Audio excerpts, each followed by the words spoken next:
gumawa, magsabi ng mabuti. Ang old age nga, ang pinakamagandang panahon para ituwid ang mga liko, itama ang mga mali, at tapunan ng liwanag ang mga madidilim na bahagi ng ating nakaraan. When you worry too much, baka kulang sa pananalig. Perhaps you're lacking in faith. Sa Matthew 8:24-26, without warning, a furious storm came up on the lake so that the waves swept over the boat. But Jesus was sleeping. The disciples went and woke him, saying, "Lord, save us. We're going to drown." He replied, "You of little faith, why are you so afraid?" Then he got up and rebuked the winds and the waves, and it was completely calm.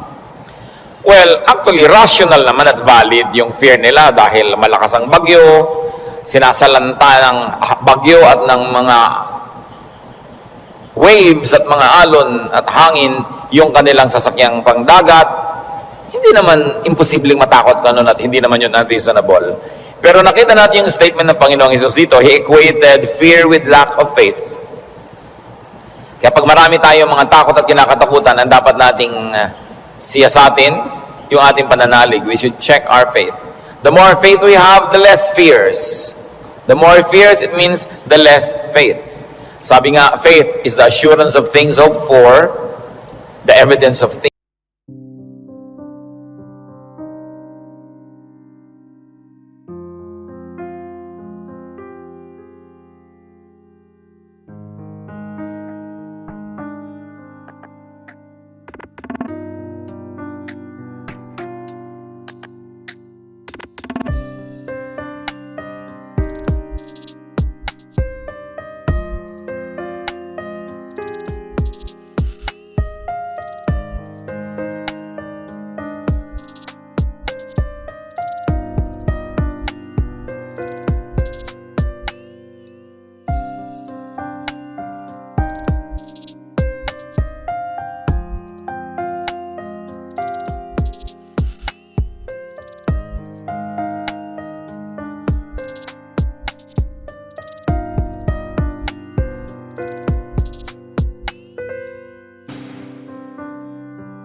Things not seen.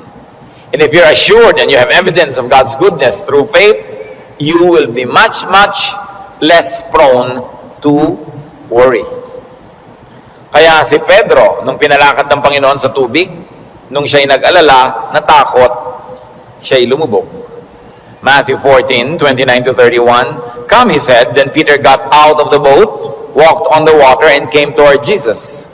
But when he saw the wind, he was afraid, and beginning to sink, cried out, "Lord, save me." Immediately Jesus reached out his hand and caught him. "You of little faith, why did you doubt?" In both cases, yung lulubog na bangka at lulubog na Pedro, pareho silang sumigaw, "Lord, iligtas niyo po ako," o "iligtas niyo kami," at sila naman ay sinagip ng Panginoon at muling napanatag. So nakikita natin, pwedeng mangyari na mag-alala tayo, pwede tayong malibang na manghina ang pananalig, pero pag nararamdaman na natin yun, na tayo ay tinatalo na ng takot, magpaligtas kay Jesus, manalangin, tumawag, dahil yung example, nakita natin, ang tumatawag sa Panginoon, sinasagip niya. Kaya kung minsan nakakalimot tayong manalig, nakikita mong ninenervyos ka na pala, takot na ang naghahari sa iyong buhay, pangamba, anxiety, even panic, remember Jesus and call upon Him. Siyempre, nakakapanik yung lumulubog ka sa tubig, tulad ng panik ng maraming taong iba't ibang korte at hugis at kulay, but the Lord is still Savior of all our worries and Savior from all our concerns. When you worry too much and you think that your faith is a problem, then ask for more faith. Humingi. Kuminsan ang ating mga panalangin parang grocery list, shopping list, hingi nito, hingi nun. Maganda idagdag dyan yung bagay na hindi material. Humingi ka ng karagdagang pananalig, tibay ng pananalig, sapagkat yung taong may tibay ng pananalig, kahit anong bagyo ang dumating, kahit anong warning at signal ang marinig, hindi siya nababagabag. Mag-alala man, konti lang. Hindi siya natatalo at hindi siya nasasakal ng takot. Kaya ang sabi ng mga apostles sa Luke 17:5, increase our faith. Yan ang panalangin nila sa Panginoong Jesus. Sapagkat napatunayan kulang ang pananalig nila, ang diningi nila, dagdagan yon. It is very important for us to practice faith. Habang ito'y pinapractice mo, you put it to use, lalong tumitibay, lalong lumalalim ang ating pananalig. Kung tayo mapag-alala, baka kulang sa kaalaman sa mga pangako at salita ng Diyos. Kung alam kasi natin ang mga pangako at salita ng Diyos, halos lahat ng concern natin covered. And I dare believe every concern is covered. Nung nananalangin itong si Solomon sa Panginoong Diyos, masdan natin ang kanyang paggunita sa mga pangako ng Diyos sa langit. 1 Kings 8:25. Now, Lord, God of Israel, keep for your servant David my father the promises you made to him when you said, you shall never fail to have a man to sit before me on the throne of Israel. If only your sons are careful in all they do to walk before me as you have done. And now, O God of Israel, let your word that you promised your servant David my father come true. Malakas ang loob nitong Solomon na humingi sa Diyos sapagkat alam niya ang pangako ng Diyos sa kanyang tatay na si David. Kaya sabi niya, yung mga ipinangako niyo po sa ama ko, tuparin niyo, O Diyos. At pagka ang Diyos ay nilalapitan natin, na ang daladala natin ay yung pangako niya mismo at salita niya, ay nakakatiyak tayo na yun ay i-honor. Because God will always honor His word. Solomon, knowledgeable of God's promises to his father, claims it. So it's important for us, bago dumating ang worry, bago dumating ang fear, to know, then to claim and apply God's provision. Hindi kung kailan ka na nag-aalala at natatakot, o ka pa maghahanap at mag-aaral, baka sa kalituhan mo, wala kang makita. Kaya mahalaga, mag-aral na agad. Sa uluhin ng mga salita ng Diyos, at i-quote sa sarili mo, i-quote sa pinoproblema mo, ang mga pangako niya. Bagamat kung hindi mo yung nagawa at may problema ka at naghahanap ka pa rin, kapakipakinabang pa rin yun. Pero tiyak na kapakipakinabang lalo kung ginagawa natin before the need arises. Psalm 119 verse 50, sa lahat po ng mga nagdurusa, nahihirapan, memoryahin nyo itong verse na to, alalaanin, gunitain, anumang wika. My comfort in my suffering is this: your promise preserves my life. 5 very big words here. Suffering. Namnamin natin ang Psalm 119:50, sabi, my comfort is my suffering. So unang-una, suffering. Pagka atin pong inalala yan, there is suffering. We all go through suffering. Pero sabi niya, my comfort in my suffering. Bawat suffering, bawat pagdurusa, may kakambal na ginhawa. May kakambal na pampalubag loob, pampalakas ng loob. Sa niya, my comfort in my suffering is this: your promise preserves my life. So, ang pangako ng Diyos, ang ginhawa ng mga nahihirapan, at ang salita ng Diyos ang nagpapalawig, nagpapahaba ng buhay ng tao. Kaya napakahalaga na alam niya ang mga pangako ng Diyos.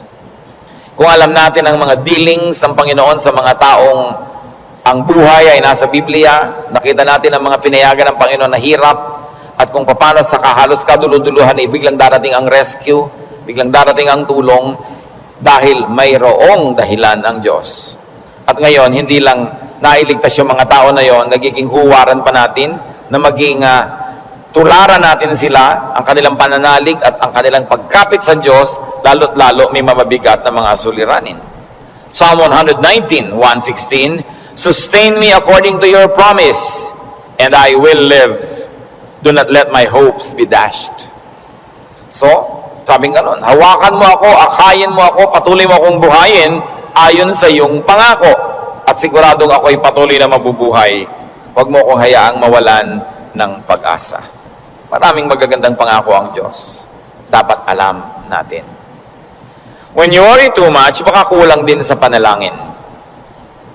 James 5:13, is any one of you in trouble? He should pray. Nakita nyo yung simple, mabisa, makapangyarihang solusyon pag ang tao may trouble? He should pray. Unang-una, prayer can change the situation. And even if prayer doesn't change the situation, praying will change your heart. Kaya hindi pwedeng yung prayer walang pakinabang. Maaaring gawin ito yung ginugusto natin na mabago ang sitwasyon, malutas ang problema, dumating ang solusyon, etc., etc.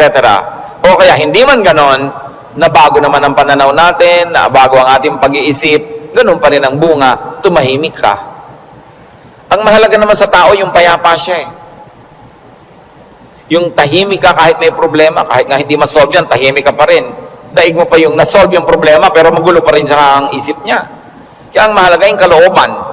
At napaka-importante nito mga kapatid, tandaan natin, hindi ninyo kayang kontrolin ang mundo. Hindi ninyo kayang kontrolin ang global warming. Hindi nyo kayang kontrolin ang earthquakes. Hindi nyo kayang kontrolin ang mga political turmoils. Hindi nyo kayang kontrolin maging sakit. Pero kaya yon ng Diyos. Kaya pag ipinapanalangin mo at inilalapit, ang laki-laki ng nagiging inhawa mo dahil alam mong alam yun ng Diyos. At kung gusto niyang baguhin yon, sinong makakapigil sa Kanya? At kung hindi niya binabago, meron siyang magandang dahilan. Manalig ka na magandang kanyang dahilan kahit kung minsan hindi naabot ng iyong isip. Pero eto pa, kung hindi mo makontrol ang mga bagay na yan at hindi kinontrol ng Diyos para sa kagustuhan mo, meron ka pang pwedeng kontrolin, kapatid, yung kalooban mo. Pag pinili mong manalig, pinili mong sumamba, at pinili mong pumanatag sa salita ng Diyos, hindi ka tatablan ng pinoproblema mo. Kaya laging kapaki-pakinabang ang pananalangin. So you always pray and pray and pray. Yung madalanginin, malayo yan sa pag-aalala. Lalo't ang pananalangin ay punong-puno ng pasalamat. Kasi kung nananalangin ka ng nagpapasalamat, oo nga naman, naaalala mo unti-unti na ang dami ng mga maganda sa buhay na dapat ipagpasalamat. Nababalanse ang iyong alalahanin at natutuwa ka pa kung lumaon. Ngayon, maraming ganito mga kapatid. Sobrang nag-aalala, matatakotin, nerbyoso, dahil kulang lang sa saya. Kulang sa libangan o sa sarap sa buhay. Napakahalaga na ang tao ay may saya, may libangan, at may sarap ng buhay. Kaya marami mga tao naghahanap ng aliw kung bakit marami naman sa atin, kahit nakakaranas tayo ng hirap, nagiging judgmental tayo sa mga nag-aaliw. Ano naman ang sama sa mag-aliw? Kung hindi mo ninanakaw ang yung aliw, wala kang pinapatay, wala kang ginagawa ng masama. Kaya pag tumatanda na ang tao, marami dyan nagkakaroon ng diversyon. Alam nyo, yung may diversyon, napakalaking blessing yan. Kasi ang daming alalahanin. Pag tumatanda ka na, nararamdaman mo na yung mga kasukasuan mo, ayaw na masyadong tumiklop o bumuka ang mga tuhod mo at mga braso. Nararamdaman mo nang mahihiluhin ka, halimbawa, lumalabo ang iyong mata, dumadami ang iyong mga sakit, at kumukonti, usually ang iyong pera. Bihira naman yung papayaman, papadami pera, no? Kadalasan ay papaubos, nawawala ng hanap buhay, nagre-retire. Tapos ang mga mahal mo sa buhay na uubos na. Ang lahat ng mga tiya mo, magulang, ubos na. Parang yung kayo na lang na magkakapatid ang next in line. No? Dati may mga matatanda kang tinitingnan, pinagmamanuhan. Ngayon, wala na. Ikaw na lang lagi ang pinagmamanuhan. So inisip mo, ako na kaya next.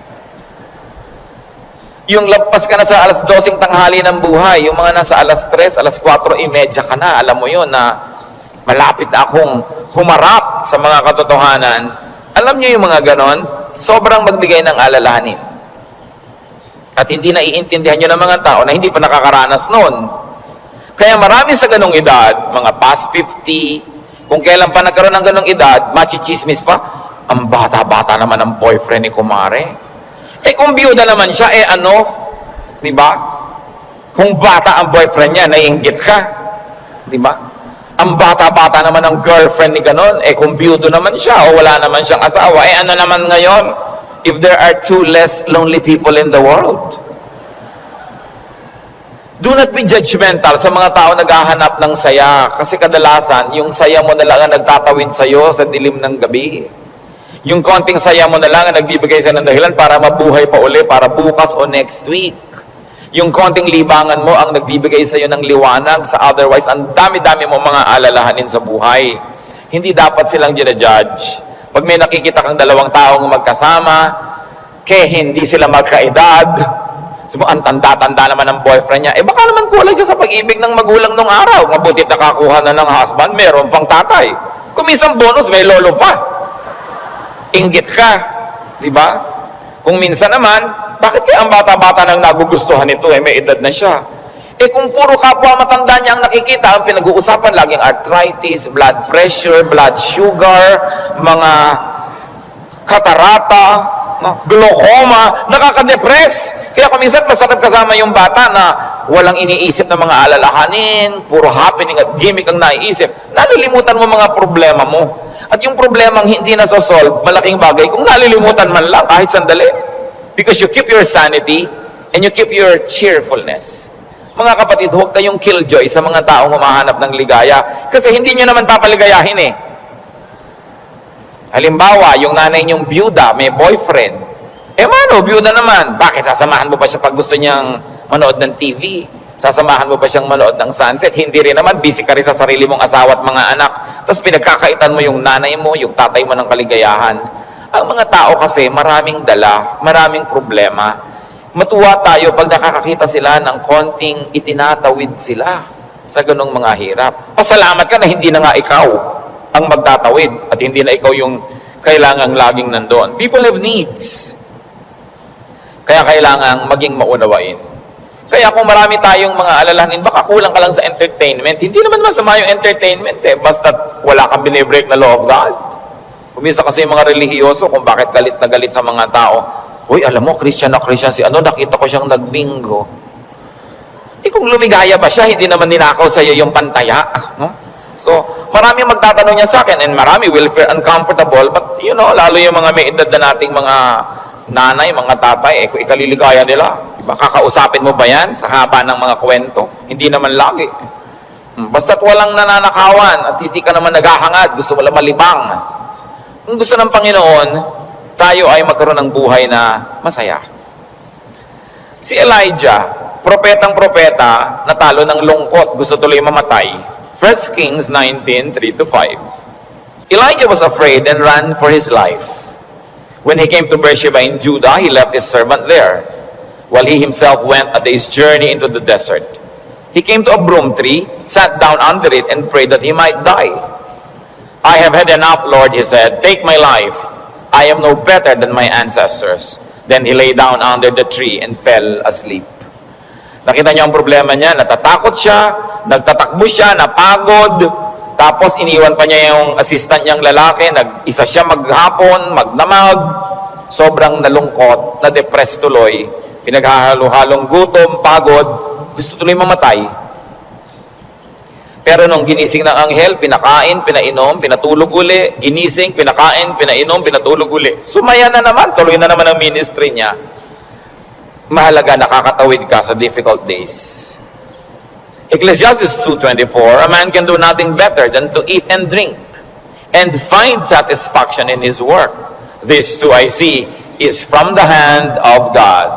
Nakita nyo, mapakahalaga kay Solomon i-emphasize na sabi niya, yung pagkain, pag-inom, pagsasaya, galing din yan sa Diyos. Bakit niya idinidiin? Kasi akala ng iba, ang galing lang sa Diyos, tinik, krus, pasakit, kalbaryo. Amin ganon. Kung kailangang danasin yon, danasin. Pero hindi laging ganon ang kalooban ng Panginoon. Gusto niya tayo na mag-enjoy. At sabi, to find satisfaction in all His work. Not in somebody else's work, not in somebody else's fruits, but in someone's work. In other words, kung nasan ka ko, anong ginagawa mo, doon ka umimbento ng saya. Doon ka humanap ng ikaliligaya mo. Sapagkat yun ang doable, yun ang reachable. Ecclesiastes 3:13, that everyone may eat and drink and find satisfaction in all his toil. This is the gift of God. Gusto ng Diyos, pag kumakain ka, masaya ka. Umiinom ka, na-enjoy mo yung iniinom mo. May ginagawa ka, hindi ka nagdadabog, natutuwa ka sa ginagawa mo. Ang payo pa ni Solomon, Ecclesiastes 9:8, always be clothed in white and always anoint your head with oil. Baka naman bukas sa kaputi na kayo lahat. Yung puti kasi is associated with linen sa Israel at sa mga disyertong bansa tulad ng Egypt, kaya lahat ng mga nobles laging naka-white, naka-linen. Ibig sabihin kasi comfortable and beautiful. So ang sinasabi ni Solomon, be comfortable, have pleasure, and enjoy beauty even in what you wear. Sa dami ng lungkot ng mundo, pag may konting saya na pwede mong kunin sa hangin, kunin mo. Pag may konting kaligayahan, kunin mo. Kasi maraming kalungkutan na hindi mo pwedeng iwasan. Mabuti na yung marami kang deposit sa alkansya ng saya, para pag may panahon ng pagdurusa, may madukot kang saya, pampalakas sa mga araw na malungkot ka. Kaya kung may pagkakataong sumaya, magpakasaya ka. May pagkakataong gandahan ng environment, gandahan mo kasi kung minsan napipilitan kang tumingin sa hindi maganda. Meron kang pagkakataong guminhawa, pag ginawahin mo. Kasi maraming beses, hindi ka maginhawa at wala kang magagawa tungkol doon. So buti na yung marami kang pabaon sa sarili mo, na saya, tawa, kagandahan, para pagka panahon ng tagsalat, meron kang panggagalingan ng lakas. Surround yourself with what is beautiful and pleasurable and comfortable. Sabi nga ni Balagtas, sapagkat ang mundo'y bayan ng hinagpis, mamamaya'y sukat tibayan ang dibdib. At ang isa sa mga pagpapatibay niyan, whenever you can be happy, be happy. So that when sadness that cannot be avoided comes, then you are well equipped. Because yung balance mo, kahit ma-withdrawhan ng lungkot, yung sayang nakatago, ang balance mo, marami pa ring sayang natira. Kaya ministry natin, mga kapatid, na magpasaya rin sa isa't isa. Hindi magpalungkot. Hindi may nagsasaya, maiinis ka. May nagkakakanta ng I did it my way, babarilin mo. No?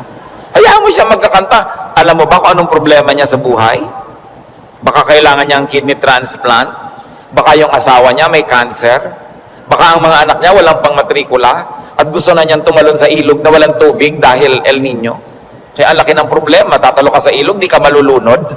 So malaking problema yun. So kumanta na lang siya ng I did it my way kahit wala sa tono. Babarilin mo pa. Surviving na nga yung tao. Marami sa atin, they're just trying to survive. Kung minsan nagdadamit ng akala mo payaso o Santa Claus o snowman, hindi mo siya maintindihan. Pero kung nagpapaligaya pa sa kanya, hindi naman ninakaw sa iyo yung suit niya, anong pake mo? Hayaan mo siya, masaya siya. Hindi natin dapat ginadjudge yung kapwa according to our standard. Ako, hindi ko isusuot yan. Eh siguro, kontento ka sa buhay mo ngayon, masaya ka. Iba ka may hinahanap siyang ligaya na hindi mo naman ibibigay. Eh ano ngayon kung gano'n na suot niya? Mahalaga sa spiritualidad, ang tunay na spiritualidad, ang bunga niyan mga kapatid, kabaitan sa kapwa. Kung hindi ka mabait, kahit sa ulo mo yung buong Biblia, sayang lang. Para ano? When you worry too much, baka sobra ka ng pakikinig sa balita. Bad news. Yung makinig sa balita, manood ng primetime TV, garantisado, lulungkot ka. Kung hindi ka mawawala ng ganang kumain dahil oras ng hapunan. Babae, tinadtad, sinigan, inilagay sa drum, nilagay ng semento, hinulog sa dagat. Gusto niyo bang panghimagas yan sa inyong paghahapunan? O kaya appetizer, kung late kayo wala kayong mapapala kapapanood yan. Hindi niyo naman kailangan malaman. Nananakot lang para bumenta. Siyempre, because bad news is good news in journalism. Ibig sabihin, papansinin ng tao. Pag nagpapakinig ka sa mga El Nino, La Nina na yan, mga earthquake, takot ang aabutin mo, may magagawa ka ba dyan? Ikaw ba si Bernardo Carpio? Sige, pigilan mo ang paggalaw ng lupa para huwag lumindol. Kaya mo ba yan? So yan ang mga takot na hindi mo naman kailangang entertainin. Kasi wala ka naman magagawa tungkol dyan. Kaya manalangin ka. Yan sabi, pray, pray, pray. Siyempre, marami pang nananakot ay padami na ng padami ang tao sa mundo. Actually, pag nag-aeroplano kayo, makikita nyo, ang dami pang lupang walang laman eh. Nagkakagulo lang yung mga tao sa mga bayan-bayan at crossing. Pero ang dami pang maluwag. Napakarami ka lang siksikan kasi because of the imbalance ng economy. Natatakot ang mga tao na mauubos sa daw ang langis. Actually, mga daang taon pa yan bago maubos. At hindi pa nga nauubos, nakaka-invento na ang tao ng mga bagong alternative sources of energy. Ang tao kasi fearfully and wonderfully made by God. We were made wonderfully. People will find a way as life finds a way. Sabi niyo ba, papangit na ang buhay? Hindi totoo yun. Tingnan nyo lang ang cellphone na hawak nyo o nasa bag nyo, malalaman nyo kung masenso ang buhay. Nung araw, mayayaman lang ang mga may telepono. Yung halos gumapang ka sa lupa, kumatok, pwede po bang makitawag, Mrs. Cruz? Diba? Dahil routine na lang yan. Diba? Routine. Ang dati nating presidente, Manuel Quezon, namatay sa tuberculosis. Ngayon, nagagamot na yan. In other words, nag-i-improve ang science, nag-i-improve ang technology, natututo tayo ng green architecture, green lifestyle. So natin parumi ng parumi ang mga ilog, buti pa ng araw na malilinis ang ilog natin. Lilinis din yan kasi magigising din tayo sa katotohanan na walang kwenta ang maruming ilog. Yung dating kerumi-ruming ilog sa Singapore, ngayon, ang linis-linis na, ang dami na uling isda. Ganon din naman sa Stockholm, sa Sweden. Sa gitna ng city, ang linis ng ilog, may mga nangingisda, kinakain nila yung isda. Dati daw yung parang Pasig. In other words, ang tao kasi natututo. Matututo, mag-a-adjust tayo eh. Nagkakaroon ng maraming research sa siyensya. Hindi ba kahit nga ngayon 10, mukhang 30? Napapahaba ang kabataan para mag-enjoy pa ng maraming bagay. Yung mga kulot ngayon, gusto mo tuwid ang buhok mo, bukas tuwid. Gusto mo kulot uli next week, kulot. Maraming nagagawa ang tao. Ang pagkain, nung araw nga, bago ka makakain ng palitaw, kailan magigiling ka pa ng malagkit, mga 3 oras mong ginigiling-giling sa bato. Ngayon, punta ka sa Via Mare, mamimili ka ng lahat. Parang piyesta araw-araw. Maraming tao nung araw, pagka piyesta lang nakakakain ng lechon. O kaya ng karne. Kasi hindi naman available. Pero ngayon, pipiliin mo pa. Puro leg ba? Puro likod? Puro napipili. Ang trend ng buhay, pag tinan nyo mga kapatid, papaganda. Huwag kayo nawawala ng pag-asa at huwag kayo nagpapalungkot dyan. Kasi God is in control. Ngayon, pag nagpapapakinig kayo din sa mga prophet of doom, sa sobrang prophecy, lulungkot din kayo. Diba? Ang alam natin, ang ending ng lahat ng prophecy, darating ang Diyos, o babalik tayo sa Diyos, kung alam mo nang mauna doon, yung pa rin ang tunay na ending, no matter what the detail. Kaya ng ating dapat bigyan ng pansin. We romance the past too much. Laging the good old days, the good old days. Sabi ni Solomon sa Ecclesiastes 7:10, do not say, why were the old days better than these? For it is not wise to ask such questions. Huwag kayong magdrama-drama, lagi yung hinahanap yung kahapon ng araw. Yung nung araw, nasasakay ka halimbawa sa bus, talagang yung buhok mo hinila na ng lahat ng hangin bago ka makarating sa Maynila. No? Yung the good old days ba yun? Na para ka magkaroon ng ice cream, gagawa ka? Good old days ba yun? Marami tayong hindi ina-appreciate sa present. Sa accomplishment ng humanidad at ng kabihasnan. Because we romance the past too much. When you romance the past, you will be sad. When you worry about the future, you will be afraid. You know what God wants you to do? Enjoy the day. Enjoy the moment. Yan ang payo ni Jesus. Sabi niya, do not worry about tomorrow. Tomorrow will worry about itself. Let the day's own trouble be sufficient for the day. Yung iba naman, kaya nagwo-worry, sobrang daming alam. Kaya ang sabi sa Ecclesiastes 7:16, do not be over-righteous, neither be over-wise. Why destroy yourself? Habang marami kang nire-research, maraming inaalam na hindi mo naman talaga kailangan sa pang-araw-araw na buhay mo, dadagdagan lang ang alalahanin mo. And sometimes, even in religious studies, ganyan yan. Marami ngayong mga TV networks nagpapakute para makakuha ng audience, mapanood. Walang ginagawa kundi siraan ng Diyos, siraan ng Biblia, guluhin ang pananalig ng mga nananalig. Tapos pag naman nanood ka ng nanood, nakinig ka ng nakinig, ang ending mo ngayon, malilito ka. Hindi ka ngayon makatulog. Anong bunga nun sa'yo? So huwag mo nalang panoorin. Tahimik ang pananalig mo. Peaceful ka. That is a gift from God. Do not permit the enemy to disturb you. Kaya sabi, why destroy yourself? Don't be overwise. Alam niyo yung pagiging wise, it's a very difficult and a very high calling. Kaya mga tinatawag ng Diyos na maging mga philosopher, maging mga prophets, maging mga mangangaral, mahirap yun. Kasi pag lumalalim, tumataas ang iyong alam, nagiging vulnerable ka to so many anxieties and fears. You become vulnerable to a lot of isolation and sadness. Kaya nga yung mga tinawag ng mga special people to be God's channels of blessing and wisdom to others and to the multitudes. That's why we privilege them with respect. We privilege them with a lot of things. Kasi ang pwede lang nating isukli sa ating mga propeta, sa ating mga mangangaral, sa ating mga philosophers, ang pwede lang nating isukli sa kanila, pagmamahal, pag-ibig, pagrespeto, kasi dinadanas sila ang maraming hindi na natin dinaranas. Sa kanila ibinubunyag ang mga malalalim, mahihiwaga at mahihirap na mga bagay para maipaliwanag nila sa mga ordinary mortals like you and me. Kaya mahirap yan. Marami sa mga propeta, marami sa mga great artists, marami sa mga great achievers, great thinkers are tormented by their spirits and in their spirits. Kasi they become sensitive to many things. Kaya napakasarap ng buhay ng mga taong regular lang. Kung minsan naiinggit ka doon sa sobrang dunong, sobrang galing, kaya mo bang buhatin ang bigat ng karunungan? Mahirap yon. Yung may ipabigay sa iyo ang Diyos, sasabihin ng Diyos, ipamigay mo na yan dyan sa mga tao, hindi siya madali. Kaya kung minsan may eccentric behavior, no? Yung mga great artists na hindi nauunawa ng mga karaniwan tao. Basta tayo mga kapatid may hindi nauunawa, huwag nyo i-judge. Sikapin nyo unawain, at kung hindi nyo man lang maunawaan, at least leave it alone. Huwag nyo siraan, huwag nyo pintasan, kasi hindi nyo alam. At pasalamat kayo, hindi kayo yun. Ngayon, we avoid extremes. Because extreme behavior and extreme thinking also leads to a lot of worry. Ecclesiastes 7:18, the man who fears God will avoid all extremes. Gumigitna ka lang, bumabalanse ka lang, para tahimik ang buhay mo. Ecclesiastes 12:12, be warned, my son, of making many books there is no end, and much study wearies the body. Lalo ngayon, ang daming choices. Nung araw, 3 lang ang channel sa TV. Ngayon, daan-daan ang channel. Ang dami mong choice. Kaya wala ka nang mabuong programa.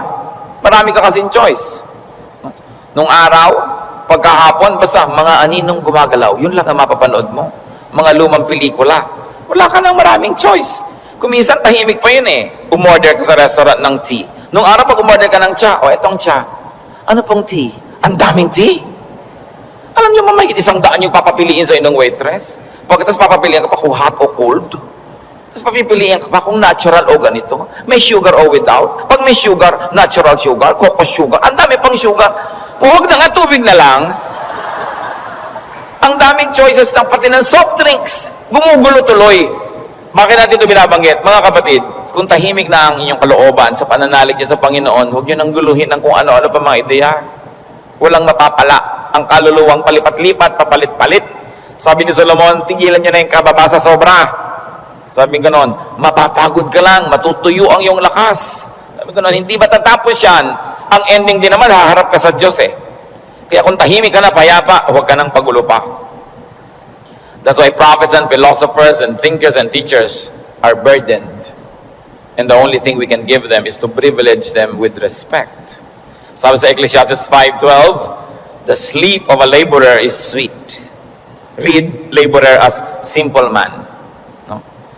Yung unscholarly man. Sabi ko noon, mas madaling sumaya pag mababaw ka. So huwag mo nang masyadong laliman. Kasi baka walang humukay, para kang nagtago na walang naghanap, lalabas ka rin, mahirap. Pag may mga mababaw dyan, so, ang saya naman nila, mabuti pa sila. No? Yung konting, ay hangin. Hangin lang, tumatawa. Kesa naman ang tali-talino mo, wala na makapagpatawa sa'yo. Mas mahirap yun. No? When you worry too much, baka kulang ka lang sa food or drink or chemical balance, tulad ng pinag-usapan natin nun. Kaya, yung propeta, pinakain ng anghel sa 1 Kings 19, 7-9, at guminhawa na siya nung siya kumain at nakainom. Baka sobra ka nagda-diet, kulang ka na sa vitamina, kulang ka na sa minerals, kulang ka na sa nutrients, kaya ka pala malungkot. Ang bewang mo nga, di ba? Ang liit-liit, pero ang lungkot mo naman, nakatingin ka at nakatulala, no, sa kawalan, di bali nang lumaki ang bewang mo. Basta masaya ka. No? Ang mahalaga yung kalooban mong masaya ka. Kasi ang buhay, maiksi. Alangan namang ubusin mo pa sa lungkot yan. Kailangan i-maximize mo yung saya. Kaya si Timothy na laging sinisikmura, sabi sa kanya ni Paul sa 1 Timothy 5:23, stop drinking only water and use a little wine because of your stomach and your frequent illnesses. So kulang siya sa chemical balance. Binabalanse. The Lord Jesus' prescription against worry, Matthew 6:26-34. Sabi niya, look at the birds of the air. They do not sow or reap or store away in barns, and yet your heavenly Father feeds them. Are you not much more valuable than they? Who of you by worrying can add a single hour to his life? Sabi, ba't ka nag-aalala? Kita mo yung mga ibon, hindi naman yan nag-agriculture, pero pinapakain, buhay din yan. Mas mahalaga ka kaysa ibon. Kaya ang unahin mo, manalangin, lumapit sa Diyos, manalig. Tapos marami ka pang ibang alalahanin, etc., etc. Kaya sa verses 26-34 ng Matthew 6, sabi ng Panginoong Jesus, and why do you worry about clothes? See how the lilies of the field grow. They do not labor or spin. Yet I tell you that not even Solomon in all his splendor was dressed like one of these. And if that is how God clothes the grass of the field, which is here today and tomorrow is thrown into the fire, will He not much more clothe you, O you of little faith? Sabi, ba't ka nag-aalala kung ano isusuot mo? Mga little things pa yan. Kasi yung damit dyan, symbolic of all other things. Food and drink, symbolic of all our needs. Plus, what to wear. Sabi niya, nakita mo yung mga damo. Hindi naman gumagawa ng tela yan. Hindi yan naggagawa ng damit. Pero kahit si Solomon, sa kanyang kayamanan, hindi nakapagbihis tulad ng magagarang damo na yan. At kung yung mga damo na buhay ngayon, bukas ay tuyot na at sisigan na lang, ay dinadamitan ng Diyos ng maganda, ikaw pa kaya ang pabayaan ng Diyos?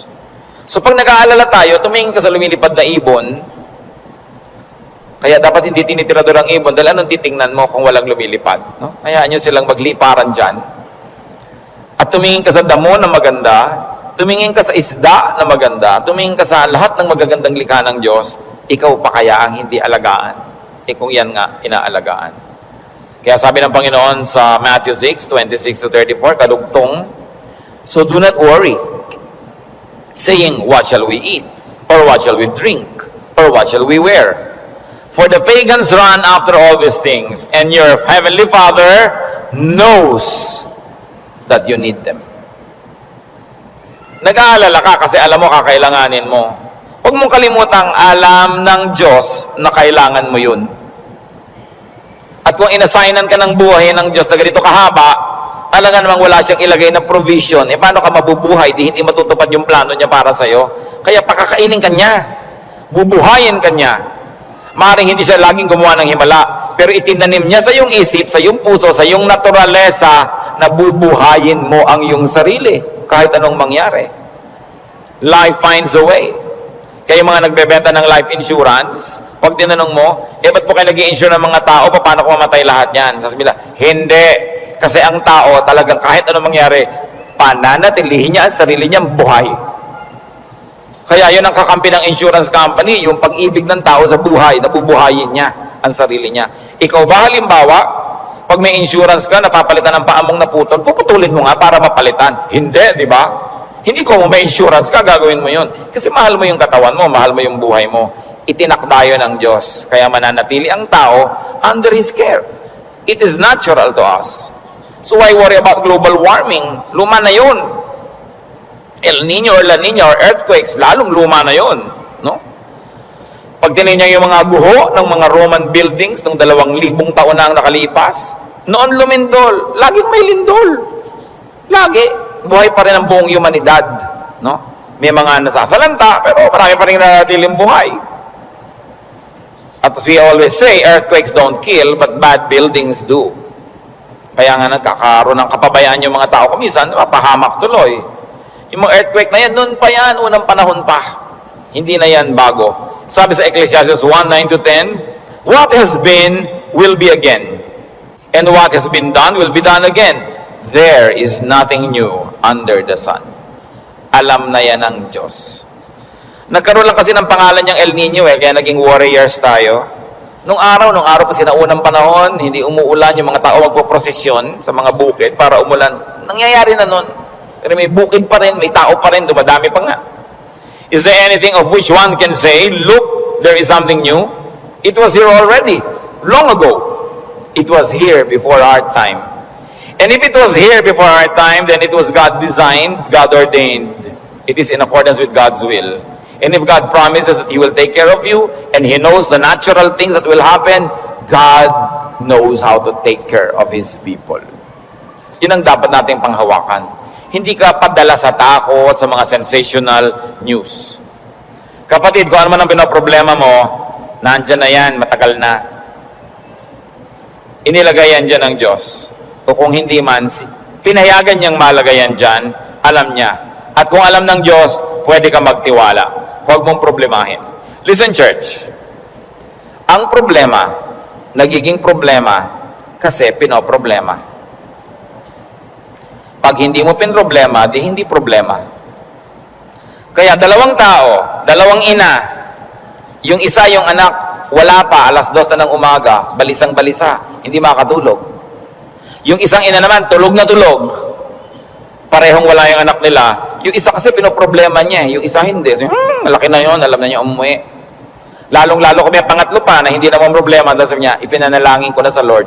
Wala ako sa kinakalagyan ng anak ko ngayon, pero nandun ang Diyos, so binilin ko na. In fact, mas mahal naman ng Diyos yung anak ko kaysa mahal ko yung anak ko. So magtitiwala ako at matutulog ako dahil anong mapapala kung gising ako dito?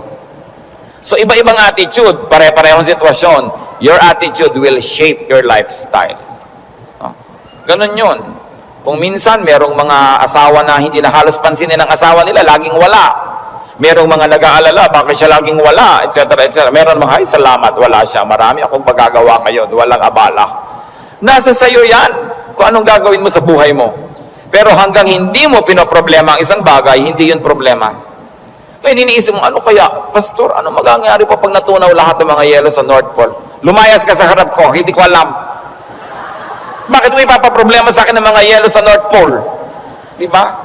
Pero natin po problemahin yan. Magdasal ka, kahit alam ko na kasi lumubog ang buong mundo eh. Gusto ng Lord na lumutang sila Noah, lumutang. Di lumapit ka sa Diyos para kahit lumubog, lumutang ka. Bakit mo paproblemahin yung buong yelo, buong Antarctica? Ang saya-saya ng buhay ko dito, bibigyan mo ako ng problema. Ano po kaya't naglilindol? Kaya ba natin pigilin kahit anong gawin natin dito? Ang may problema sa mga detalye. Bakit mo pinoproblema? Kahit naman tayo magtalo, mapuyat, hindi natin masasagot. Ipasa Diyos ang mga bagay. Ito ang isa sa mga pinakamalalalim na regalo ng Diyos sa atin sa pananalig. Nagkakaroon ka ng kapayapaan. Nagkakaroon ka ng katahimikan.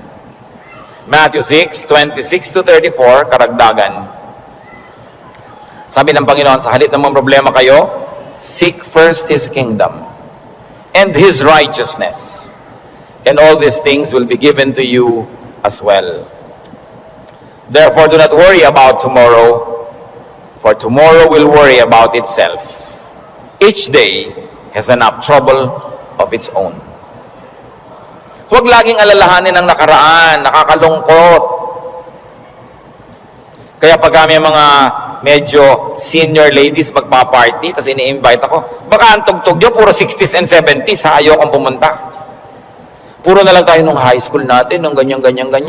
Wala na ba tayong future? Puro past na lang ang pinag-uusapan? Kaya kung minsan nakakatamad na rin umatin ng mga high school reunion, walang pinag-uusapan ko din nakaraan. Mahalaga ang tao, engaged niya yung today, hopeful siya about tomorrow, may mga plans siya pinag-uusapan, hindi puro past, hindi puro lungkot.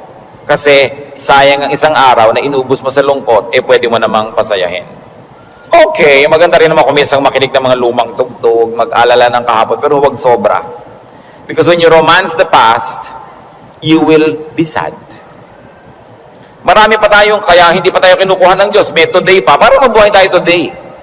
At yung bukas, hawak niya yan. Hindi natin hawak. So, huwag yung agawin sa Kanya. Kaya nagiging mabigat, inaagaw niyo sa Diyos yung pagbuhat sa past. Pero yung today, kayang-kaya nating hawakan sa tulong ng Diyos. Kasi ibinibigay niya sa atin yung today. So sabi niya, ang alalahanin mo lang yung today. May maiinom pa po kaya tayo, Pastor, sa 2020? Ang layo pa nun. May tubig ka pa sa bahay mo ngayon, meron po, masaya ka na. Bukas, lalagyan ulit yan ng Diyos. Sabi, give us this day our daily bread. Bakit mo lulutasin yung problema ng isang buong buhay sa isang araw? Yung lakas mo para lang sa problema ng araw na to, inuubos mo sa napakaraming araw na problema, kaya kinakapos. Pero lahat ng problema sa araw na to, kasya ang pagpapala ng Diyos sa araw na ito. Kasya. Humihirap kasi yung blessing today, hinahati mo para sa problem tomorrow. Yung problem tomorrow, may kasamang blessing niya yun nakakambal. So yung ngayon ang atupagin mo sa buhay. Hindi ibig sabihin na hindi ka na magpaplano ng future. Nagpaplano ka generally, but you don't get obsessed with that. But don't fail to live the moment, to savor the moment, because it will never happen again. Alam nyo, kahit anong iniintay nyo, pag wala kayong ginawa kundi hintayin yon, ganun lang pala, sandali lang tapos. Araw ng kasal, anibersaryo, fiesta, event, ang tagal mo pinaghahandaan, tapos sandali lang natapos, sasabi, ay tapos na. Marami kasi, nahihirapan silang ihanda yung darating pa, pero pag nangyayari na, they are too busy trying to be perfect, hindi nila na-enjoy, tapos na, wala na, lugi na sila. So enjoy the moment. Pag kami ikinakasal ako, may ibinubulong akong gano'n. Minsan may tinatanong sa akin, ano po yung ibinulong nyo, Pastor? May mga pakialamera kasi pati ibinulong mo, tinatanong. Sabi ko, wala. Sinabi ko lang, pagkakainan na, kumain kayong mabuti. Huwag kayong mag-entertain ng mga bisita. Tayo kayo ng tayo. Kasi this is your first meal together as husband and wife. Enjoy it. Stop being warriors and perfect hosts. Enjoy your meal. Ito yung meal, enjoyin ko. O, debo mo ngayon, enjoyin mo. Huwag mo nang isipin na kung anong bagay. Kasi mamaya, tapos na yan eh. Dapat ine-enjoy. Pag pangbukas, malayo pa. Do not worry. Focus on today's concerns and pleasures and enjoy whatever can be enjoyed. Philippians 4:6-7. Do not be anxious about anything, but in everything, by prayer and petition, with thanksgiving, present your requests to God. And the peace of God, which transcends all understanding, will guard your hearts and your minds in Christ Jesus. Sabi, huwag kayong mag-alala, huwag kayong matakot, huwag kayong magpanik tungkol sa kahit anong bagay. At sa halip na yan, sa pamamagitan ng panalangin taimtim na may kalakip na pasalamat, ilapit nyo sa Diyos ang gusto nyo. Sabi niya, at makikita nyo, yung kapayapaan ng Diyos na mahirap unawain, imposibleng makamit, mararamdaman ninyo, and you will feel secure. So pagka nagkikita yung anxious mga kapatid, nag-aalala, anong dapat gawin? Pray. With thanksgiving. Hindi lang prayer, puro request. May thanksgiving. Kasi nga, habang naaalala mo yung pagpapasalamat mo, naaalala mo, oo nga naman, maraming maganda sa buhay. Pati ikaw, nababago. Don't be anxious about anything. So do not problematize life in its details. And 1 Peter 5:7 is so very, very powerful. Cast all your anxiety on Him because He cares for you. Sabi, ibigay nyo kay Kristo ang inyong mga alalahanin. Kasi Lord, nag-aalala po ako tungkol sa buhay ko, nag-aalala ako tungkol sa impyerno, nagpapaalala ako tungkol sa buhay na walang hanggan, sa kabilang buhay, nag-aalala ako tungkol sa kakainin ko, sa ganito, sa ganon. Sabi ni Jesus, binayaran ko na yan sa cross, bakit inaalala mo pa? Bayad na yan ha. Kaya sabi, cast all your anxiety on Him. Kasi bayad na. Ipapaalala sa iyo ni Jesus, huwag mo nang problemahin, tapos na yan. Binayaran na.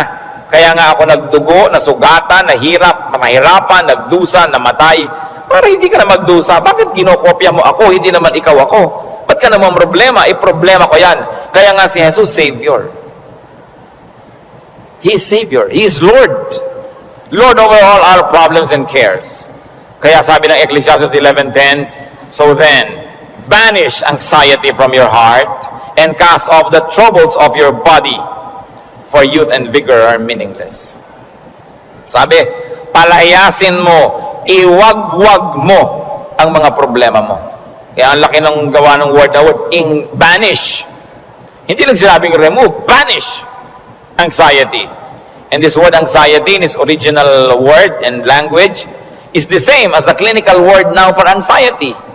Yung halos masiraan ka ng bait sa pag-aalala, sa takot, sa panic, sa nervyos. Sabi, iwag-wag mo yan, tanggalin mo yan. Hindi yan bagay sa mga anak ng Diyos. Do what it takes para matanggal yan. Kaya mga sinabi natin, maghanap ka ng ligaya, manalangin ka, get busy, alisin mo ang dapat mong alisin, palitan mo ang iyong mga pag-alala ng panalangin, ng kapayapaan, ng pananalig.